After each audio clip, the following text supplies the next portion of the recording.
Hello guys, welcome back to my new blog. So guys, আমরা finally চলে এসেছি দীঘা ঢেউসাগর পার্কে। এটা হচ্ছে এন্ট্রি, আর এখান থেকে ঢুকতে গেলে তোমাদের 10 টাকা করে এন্ট্রিতে লাগবে। টিকিট দেবে, 10 টাকা করে টিকিটে তোমরা ঢুকতে পারবা। আর গাইস, তোমরা যারা যারা আসবা এখানে দিনের বেলা এসো না, যদি আসতে হয় তো রাতের বেলা আসো, কারণ রাতের বেলা অনেক কিছু দেখার আছে। দিনের বেলা অল টোটাল সব বন্ধ থাকে। তোমরা দিনের বেলাও আসতে পারো, বাট দিনের থেকে রাতেরবেলা যারা আসবা বেশি সুন্দর লাগে পার্কটাকে দেখতে। কারণ দিনের বেলা লাইট ফাইট অনেক কিছু আছে পার্কের মধ্যে দেখার মতন। এই জন্যই বলছি রাতেরবেলা যারা আসবা তারা আর কি ভালোভাবে দেখতে পারবা। দিনের বেলা দেখতে হবে, অতটা দিনের বেলা মজা হবে না দেখে, কারণ সব বন্ধ থাকে, বেশিরভাগ জিনিসই বন্ধ থাকে দিনের বেলা। আর গাইস, এই দীঘার ঢেউসাগর পার্কটা সত্যি খুবই সুন্দর।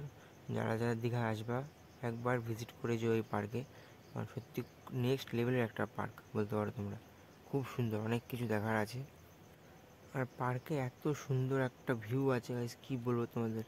পুরো সমুদ্রের ধার, ঠিক আছে? তোমার সব কিছু দেখতে পারবে আমার এই ব্লগে, তোমার সব কিছু দেখাবো, শুধু ব্লগে আমার সাথে থাকো। আর গাইস, সব থেকে একটা জিনিস খারাপ লাগলো যে সমুদ্রের ধারে যেতে পারবে না তোমরা, কারণ পুরোপুরি বাউন্ডারি করা আছে আর সব পাঁচিল দেওয়া আছে, সমুদ্রের ধারে যেতে পারবে না। সমুদ্রের ধার থেকে তোমরা দেখতে পারবে, মানে সমুদ্রের যে জলে ফলে যাবা, সমুদ্রের মধ্যে নামবার ওরকম কোনো সিস্টেম নেই পার্কের মধ্যে। আর দিনের বেলা এলে এইসব ট্রেন ফ্রেন যা দেখছো, গাড়ি টাড়ি, এগুলো চাপতে পারবে না, কারণ এগুলো দিনের বেলা টোটাল বন্ধ থাকে। কোনো না দোকানপাট কিচ্ছু নেই ভেতরে, ওগুলো বন্ধ থাকে। যা যা থাকে সব রাতেরবেলা খুলে। এটা হচ্ছে ঢেউসাগর পার্ক। খুবই সুন্দর একটা পার্ক, যারা যারা আসুনি একবার এসে ভিজিট করতে পারো। খুবই সুন্দর।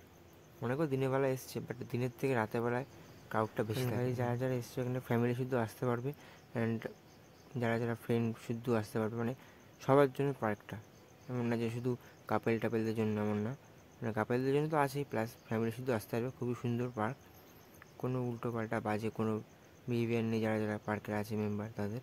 খুব সুন্দর একটা পার্ক। আর কাছে ভিউ তো মানে নেক্সট লেভেলের একটা ভিউ আছে এখানে। আর পার্কটা অনেকটাই বড়। পার্কটা আমি পুরোপুরি দেখাতে পারিনি, কারণ পার্কটা একবারে দেখাতে গেলে অনেকটা বড় হয়ে যাবে ভিডিওটা। আর এত বড় ভিডিও ফেলতে তোমাদের বোরিং লাগবে, তো এর জন্য পুরো পার্কের ভিডিওটা দিতে পারিনি। আর তোমরা যদি চাও পার্ট 2ও নিয়ে আসবো পার্কের, কারণ অনেকটা বড় পার্ক, একটা ভিডিও অসম্ভব করা। অনেক বড়, প্রায় 10-12 মিনিটের একটা ভিডিও হয়ে যেতে পারে, তাও কেটে যেয়ে। তাও আমি গাইস ছোটো করে বানালাম, কারণ গাইস তুমি এত বোরিং না হোক আমার ভিডিওতে, তার জন্য। তার গাইস সামনে ভিউটা দেখবা গাইস, মানে এত সুন্দর একটা ভিউ আছে না, মানে মাথা নষ্ট করে দেয় একটা ভিউ। আর বাদিকে একটা জাহাজ আছে, ওটা মানে রাতেরবেলা ছাড়া এটা ওপেন হয় না। এই যে বাদিকে জাহাজটা দেখতে পাচ্ছ তোমরা, এটা শুধু একমাত্র রাতেরবেলায় ওপেন করে, কারণ গাইস এটা পুরোটা লাইটিং ফাইটিং দিয়ে মানে ইয়ে করা আছে। ওটার ভেতরে তোমরা গাইস ঢুকতে পারবে নাকি জানি না, ঢোকায় কিনা, আমরা তো ঢুকিনি, কারণ গাইস দিনের বেলা গেছিলাম, পুরো বন্ধ ছিল। আর গাইস সামনে ভিউটা দেখো গাইস, একদম নেক্সট লেভেলের একটা ভিউ। আর ওয়েদারটা গেছে এতটা সুন্দর ওয়েদার ছিল, কী বলবো তোমাদেরকে, না খুব এনজয় করেছি খুব। যারা যারা আসুনি একবার এসে ঘুরে যেতে পারো।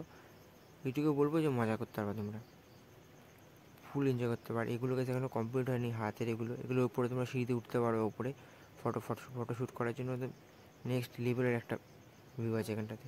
আর এই যে গাইস যা হাওয়া দিচ্ছিলো, আর মানে কী বলবো তোমাদেরকে, খুব সুন্দর একটা জায়গা। শুধু এটা কি, এটা নিচে যেতে পারবো না, কারণ ওটাই তো বাউন্ডারি দিয়ে নেট দিয়ে ঘেরা আছে, কারণ ওটা বাইরে যাওয়া যাবে না।